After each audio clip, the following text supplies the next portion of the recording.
Hey guys, it's Jen. Welcome back. I thought I'd bring you along while we're preserving some of the garden produce that has started coming in. Not a lot, but enough that I need to start getting to work on it.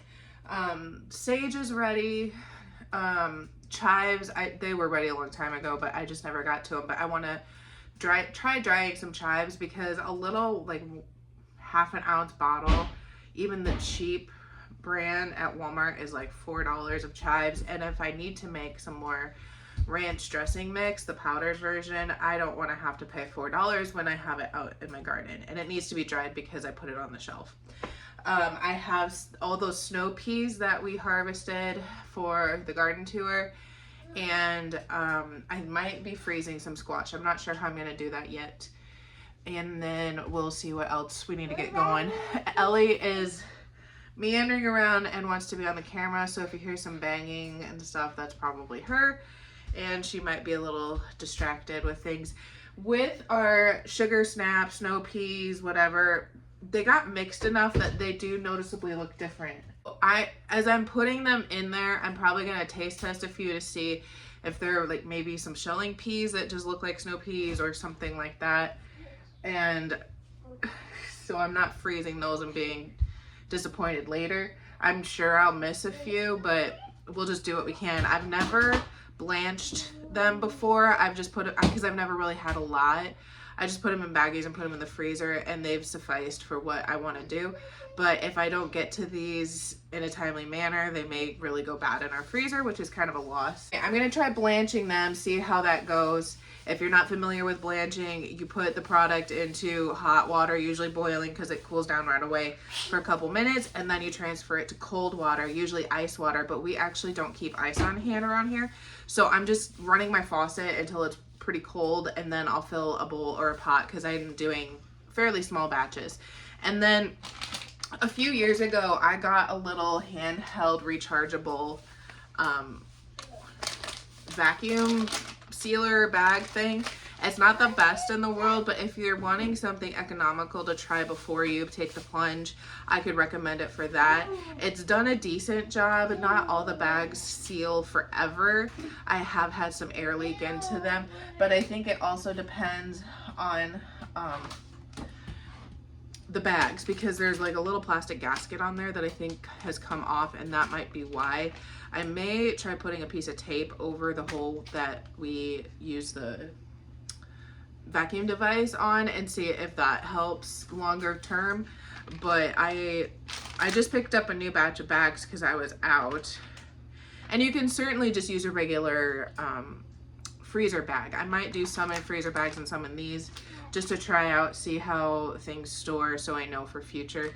I was actually debating about not doing these anymore because I had some not stand up to freezer time, but I went ahead and got them just for some of these projects to see how they turn out. The little handheld device I did get a couple years ago, so the price has probably changed. I think it was maybe like 15 bucks, 20 bucks, probably 20 bucks, and it came with some bags. But these bags right now are like $10 for 18 1-quart bags. So there's 18 bags in there, they're 1 quart each. So the price is kind of going up on everything. That's why I might use some regular freezer bags as we do this. So let's get to work. I'm also going to trim these up. Like, I don't want this end in my final product. If I see any bad spots, I might take those out. And honestly, like something like this, it is kind of tough on the edges, so I'm pulling the string off if it comes. I don't know what that's going to do for the blanching process, but we shall see. And see, like, this is a totally different type of snow pea, sugar snap pea than the one I just had. And I don't know if it's because the varieties were mixed, or if I mixed seeds, or what's really going on. This is probably, I probably should have prepped these before starting this process, but it'll work out. I hope. And then once I have a few in there, they have a nice green color now. I'm gonna put them in my cold water.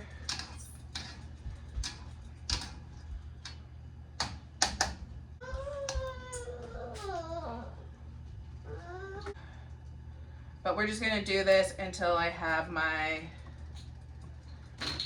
half-gallon bag blanched.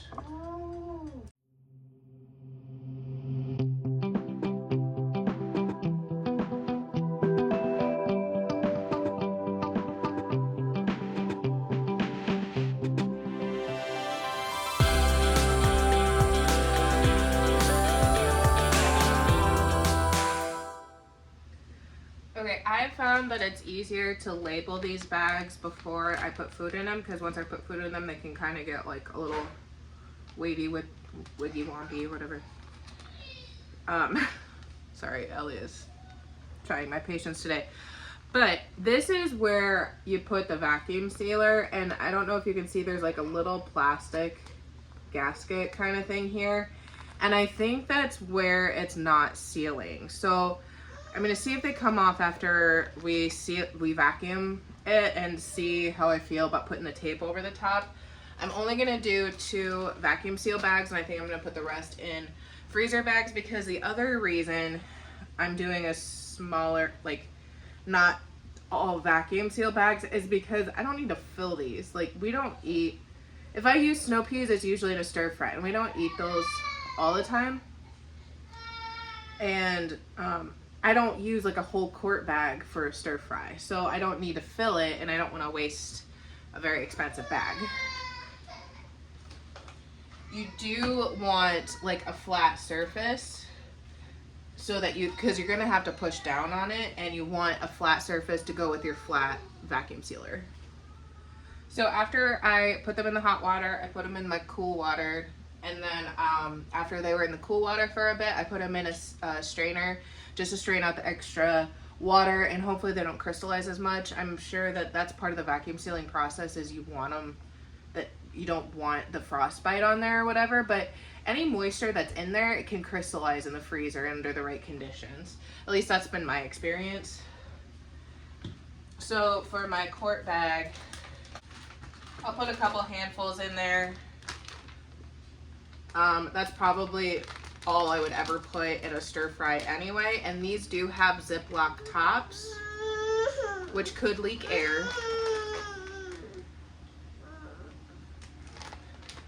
And then sometimes I've had more food in there, but you need to keep this flat so you can get your vacuum sealer on it right. And you just press down the top, and it gradually pulls it out. I'll bring you down here and show you in just a second. You could probably like make your food flatter so it thaws faster. I didn't really think of that until I started this. And I don't know that it's good for more than one vacuum seal process. But there you go. I have my bag, and there's where we need to seal it. Ellie really wants to push the button.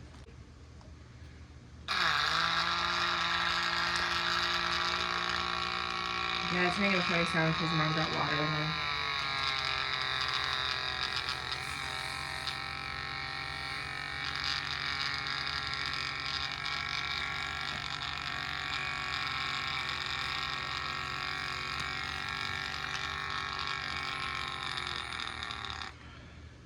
So we have 2 bags of snow peas, sugar snap peas, whatever, for the freezer. Okay, I am back. And I'm checking my hair in the camera. It's a different day, just the way my life goes sometimes. But the next thing we have are squash. I have not had good luck freezing squash, so this time I think I'm going to try. I did try to keep them smaller. I'm gonna try to slice them, blanch them, and then freeze them on a cookie sheet and dry them pretty well, better than I did my peas, and then vacuum seal them. I think that's what I'm gonna do, because they just turn mushy and gross to me when they've been, and they like a really nasty sponge. And about the only way I would probably use these is once again in a stir fry, and possibly a squash casserole. I'm gonna try that tonight, I think. It's Trisha Yearwood squash casserole. I can link that down in the description. I had the ingredients, and we're gonna see how we like it. If there's cheese, odds are we're gonna like it, especially if I add extra cheese. So I'm just gonna wash these if I haven't. I think I've washed them. Slice them into about 1/4 inch. Some of the bigger, thicker ones I'll probably like at least do a 1/2 moon to 1/4 and blanch them. So fingers crossed they turn out for the year.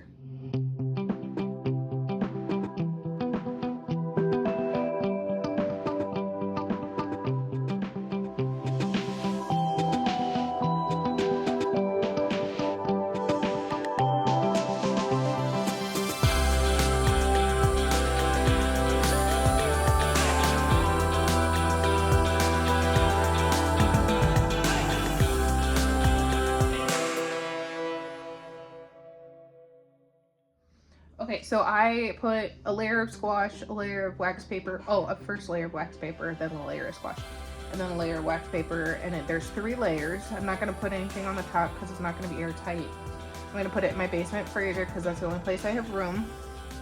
And I'm gonna write myself a note because I will forget that it's down there for forever.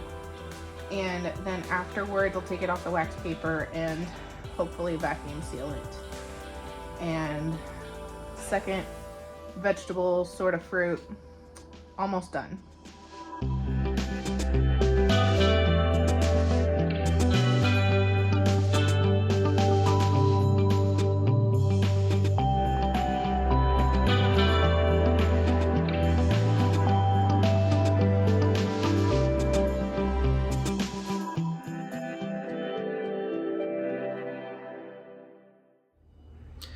All right, next preservation, I guess, is sage. I went out early this morning, picked some sage, and how I dry it,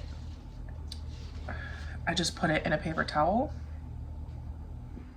and I hang it on my little DIY drying rack.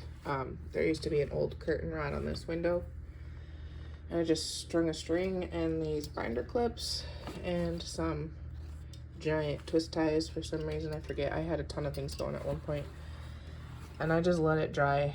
The sun can get to it, so it has bleached some things. I just found some things on here because I was totally oblivious, but I just let it dry. Once in a while, when it's so thick like this, I may like move it around to make sure that it's all getting dry, and it does shrink. And then I don't need this for quite a while, so that's why I'm doing it this way. You could put it in a dehydrator, and I'm sure there's other ways you could do it, but this is just how I do it, and then I de-stem it once it's dry. So the last thing we're really gonna harvest are some chives. Chives are insanely expensive in the stores, and I had to find it amongst all the weeds. And they seem to say freeze dried. So I'm going to put my chives in my dehydrator, which I'll show you after we harvest and everything. And we'll see how they turn out. I did find I had some on the shelf, so if I don't get it done, it's no huge loss. But I don't want to be paying $4 for a teeny little thing of chives when I can get them for free. So this is my chive plant. The flowers, oh, they're still blooming a little bit. But like these dead flowers, I could save the seeds, but I really hardly ever use chives. So I am just going to cut the leaves and these things. I'll discard any brown ones and take the rest in the house for drying. Okay, sorry for the late, but I wanted you to see this. I have my freeze dryer set up on the cabinet we made, put together, excuse me, in the dining room, because it's just a convenient place for me. My counter is like the size of a postage stamp. Somebody found this for me at Goodwill for like $7. It's an American Harvest dehydrator. I have no idea the pros and cons, or, you know, like I'm sure there's better ones out there. Let me put it that way. But it was $7, and I didn't want to pay a lot if I didn't know I was going to actively use it, like a lot. And I've used it maybe once or twice a year, not a lot, but it's definitely handy to have around for cases like this, when I just don't know if these would dry properly. Because if you've ever like pulled onion tops off and they get really slimy. That's kind of how I see these going. So I'm gonna put them in our dehydrator. It came with a book, an instruction book, and I could also look this up online. It says to do it at 90 to 100 degrees, and then for chives, it needs just 2 to 3 hours. So hopefully by the end of the day, we'll have some dried chives. I might put my sage in the bottom since I'm already running this to keep it, jumpstart more of the drying process. It actually has been a few days since I did the sage, but I think just to get it over and done, I might put it in the first couple ones and then the chives and the rest. It might depend on how much these chives fill up. I did get quite a lot. Not that we really ever use chives, but I might start using it more since I am out of dill. I think that fresh flavor just kind of adds a nice pop in some of my dishes. Speaking from personal preference, I have no idea if Colton really cares. But I am going to trim them down so that I can fit them better in the freeze dryer. Or not the freeze dryer, excuse me. I don't have one of those. I have a dehydrator.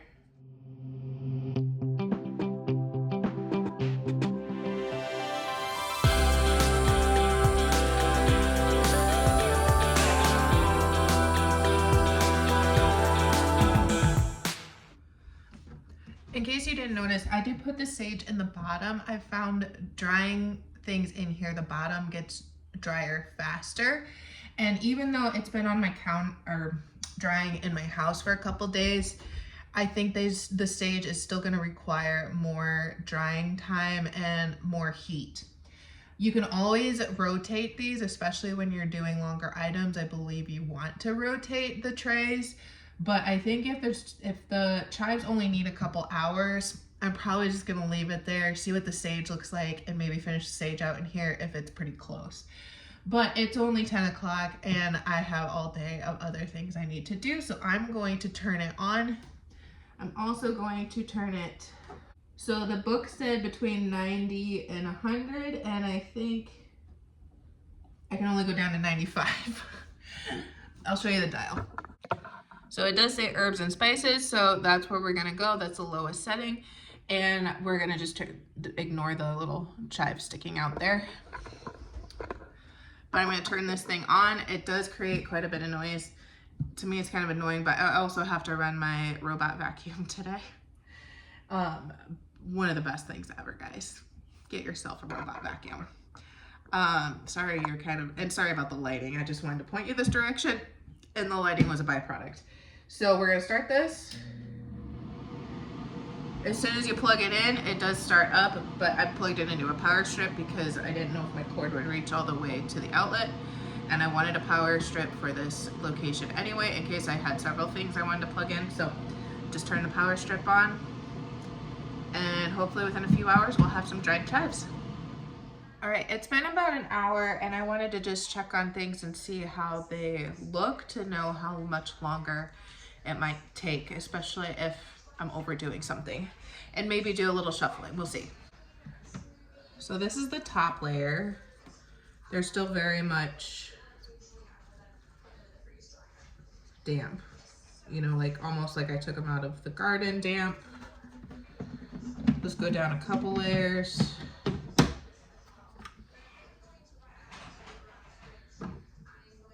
Pretty much the same. Not dry at all. And then this one is our sage. There are a few pieces that maybe feel like they're getting dry, but nothing too crazy. I can smell the sage. It smells great. I'm not even a huge sage person, but we will check back on this later. Okay guys, this is several days later, but I wanted to wrap this up. Another fail. So here's what we got. My chives were in the dehydrator for like probably 18 hours or more, and they just kept getting more and more brown and not really dry. So I'm gonna call this a loss. It's not, I mean, like a huge loss. I did find that other thing of chives. I think I'm going to harvest some new ones and then try drying them naturally and not in the dehydrator. See if that changes the fact that they're turning brown. I don't know if you can see that. It just looks like straw, and I don't want to eat that. Like, I don't want to put that in my food just because it's not going to taste good. And this, it's still damp, but this is my sage, and it dried really pretty well. But my problem is that I have so much humidity in my house, even with a dehumidifier going, that it started getting not dry. I can't say damp because it's not damp. It's just, it's soaking up the humidity. So it's not drying. And if I put this in a jar somewhere, it's probably gonna mold. So I've just left it as a drying rack, you know, here. And I might put it back in my window just to finish drying. It was almost all the way dry except for like this very small center stuff here. That was still feeling kind of not crunchy, and sage is like thicker than a lot of herbs, and it does take quite a bit to dry from my experience, but it shouldn't be soft and pliable like leather like that. So I'm gonna let that sit. Hopefully that's not ruined as well from just the high humidity we have in the house. It's an old house, it's not sealed, you know, we don't have a whole home dehumidifier or anything. So we're just gonna like let this sit. I'll throw out the chives because I have 3 trays of those, and I'll see if I can just dehydrate them naturally and see if they turn brown or not. So once again, thanks guys for joining me. I'm sorry, like it was a bit up and down, it took forever. I don't like that things take so long for me. I like to do them, get them done, but that's just not the way that our life is working right now, and I need to come to terms with that. So if you have any suggestions and, you know, words of encouragement, I'd appreciate it. But I'm sure so many other people are in full swing of harvest. There are people that are way farther along than me, especially with my tomato and pepper debacle, especially down in the south. You know, you're harvesting bushels of things right now. But I hope you got a little bit inspired, saw some ideas, and if you have any questions, comments, suggestions, especially for videos and stuff, things that you want to see more of, I'd really appreciate knowing that.